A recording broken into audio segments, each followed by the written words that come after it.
Hello there, ladies and gentlemen. This is Callum coming from F1's Lift the Lid.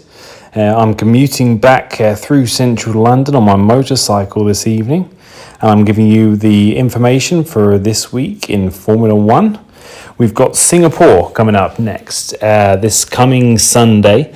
This will be the first time that F1 has come back to Singapore since 2019, and a lot has changed since then. We've obviously had COVID in between, that's hence why Singapore haven't allowed Formula One to come back. And last time out at Singapore in 2019, who won that race? Sebastian Vettel in a Ferrari, and now he's retiring.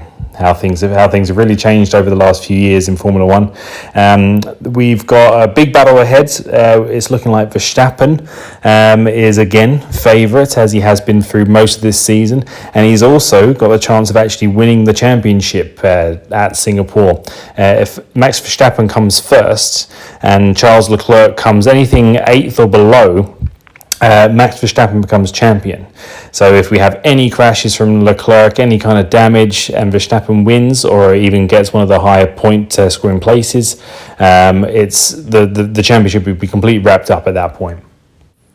And that's quite likely. Max Verstappen, last time out in Singapore in 2019, I believe came third in a Red Bull that wasn't quite as strong as it is now. You had competitors like Lewis Hamilton at the time in the quicker Mercedes, who ended up winning the championship that year. So even with that, obviously Max was still reasonably good at that time, and now he's a much more polished driver.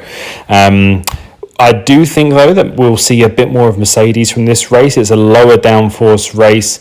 It's requiring a fair bit of skill. I think it'll be something where George Russell will maybe have another chance to shine. And I think they'll be pulling a bit closer to the front than they have done in some of the other races, with hopefully both cars being quite competitive up the top there. And I think they'll be able to give a proper fighting chance in Singapore. I was lucky enough to go to Singapore to visit the city in 2019, about 2 months before the Grand Prix. And it really, really is hot and humid. You see some of the drivers in their training this week. I think I saw Carlos Sainz and George Russell in saunas, cycling, trying to get used to it. And it really is like that, particularly I can imagine within those Formula One cars in those fireproof suits. I can't imagine how hot it must be. I was standing there in shorts and t-shirt, and I was sweating and baking hot. So going around for 2 hours in a Formula One car, I really can't imagine how hot it is and how much the drivers must sweat and how physically demanding that track really must be. So it should be a really exciting track. It's one of my favourite races of the season, so really looking forward to that. And speaking of hot and sweaty tracks, we're going to be adding a new one to the calendar next year. Another night race, this time in Las Vegas. This should be epic. If the track layout is good enough, the actual scenery that you'll see down there will be absolutely fantastic. I can imagine on the Las Vegas Strip, which there's going to be one massive long straight down there. It's just going to be unbelievable to see, particularly if you're lucky enough to be able to get a hotel room on that evening. I'm sure the prices will be astronomical. I heard that some of the prices for the Miami Grand Prix were going upwards of like $8,000 a ticket, and I can imagine it will be something similar for Las Vegas at that time. The time is pretty good as well. It's going to be something a bit unique. I've read, I believe it was on Formula One's website, it's going to be 10 p.m. on a Saturday. It's only one of the few times in history that a Formula One race has been held on a Saturday. But obviously, commercially, you can see why they're going to be doing that. Saturday night, Las Vegas, the whole city's going to make a fortune.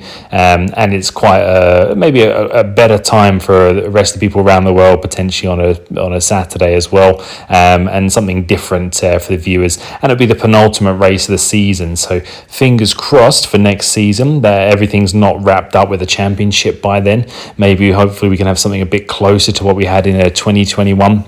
But obviously with this season, it's not looking like that right now. Even though the mid-pack and everything else below first place is looking pretty competitive, obviously you got Max just running away with that at the moment. Now on to another subject. We've had a lot of drivers moving around in the drivers market, teams letting people go, other people moving from team to team. There's been a lot of stuff going on the last couple of months, really, in the driver market. We saw that Yuki Tsunoda has renewed his contract now at AlphaTauri. It's still a question mark, though, over Gasly. To be honest, I was a little bit surprised with Tsunoda still there, considering that Honda have moved out of the sport. Obviously, they've got a bit of ties there still there with Red Bull, but I really don't feel Tsunoda's done enough. The maturity level it just seems to be far too low. We may see a difference next year as he gains that little bit of extra experience. He has shown that he can be a fast driver in his day, but he really needs to pull his socks up, I think, if he wants to really get anywhere further, particularly within the Red Bull program. Pierre Gasly has been linked to go to the French team Alpine since Fernando Alonso has decided to move on to Aston Martin. There has been a lot of conflict, though, between Ocon, the current driver there, and Pierre Gasly in the past, and with the two French drivers there competing against each other, it could spell fireworks for the team, though. In considering they want to promote within France and promote French drivers, obviously to have two French drivers driving for you, both of they seem to be of similar caliber, it could be a possible good thing for the team. But however, like I said, it really could all end in tears as well. So we'll just have to see what's going to happen from there. But at the moment, it is looking like Pierre Gasly has the edge on getting that seat over there at Alpine. Now, we mentioned earlier in the show about Las Vegas coming to the calendar next year, but we also have a huge amount of new races coming in total. I mean, it's the largest calendar we've ever seen in a Formula One, with 24 races taking part. Now, if you speak to anyone who's within F1, they'll pretty much all say they think it's a bit much, mostly because of the travel side of things. Obviously, if you're talking about any other sport, having 24 matches of football or basketball or any other kind of sport doesn't sound like much, really.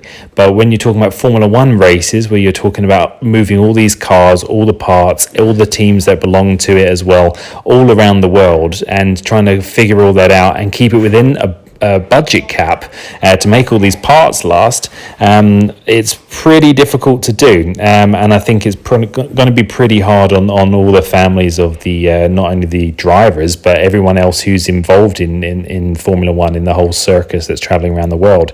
Obviously great for the fans because you're getting more races, but I mean, a lot of the traditional fans who were used to say like 16 races back in like the 80s and 90s may feel it's a little bit too much. Personally, I quite like to see a little bit more of it. It is nice sometimes to have a week or two's gap in between the races, but during the season, same as if you watch any other sport, you quite like to be able to see it more frequently and for it to be a weekly thing for you to look forward to. That's my opinion, but obviously you guys will have your own opinions on that as well, particularly maybe if you're quite new to the sport. I found a lot of the American fans who've more recently tuned in with the attraction of Drive to Survive tend to want a little bit more from it, and that's what Liberty Media have been trying to do. They've been trying to throw more media out there, more races, more interactive stuff with the drivers, other types of different shows that Sky Sports have been releasing, for example. In my opinion, it's going to be a genuinely positive thing for the sport, but I can see how that can quickly get out of hand if they start trying to add more. So hopefully in the next 2 or 3 years, we don't start seeing 25, then 26 races, then up to 30, God knows what more. And I think that if you get to that much, it'll start to dilute things a little bit too much.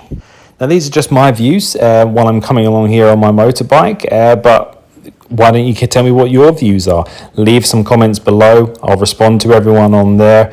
Keep it friendly, keep it constructive, but feel free to share with your friends, like, subscribe, and help me build this channel.